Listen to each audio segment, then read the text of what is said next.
One change. Hello friends, I'm Manish from Steadfast Spoken English Training Center from Marimata branch. Today's my topic is how to control your anger. हाँ जी हाँ, अपने गुस्से को काबू कैसे करें. I think anger is not thing which we have to control. It is the thing which we want to do, so we do it. If you don't want to do it, you don't do it. So I am giving the practical example how to do it. So one person who does job in any company, his boss scolded him many times in the day. That time he won't become angry, because of he knows that if I become angry, so boss can dismiss me from his company.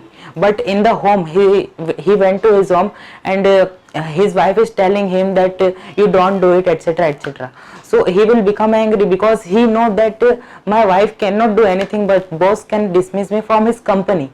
So by this we can understand that anger, we do it, and anger can't come.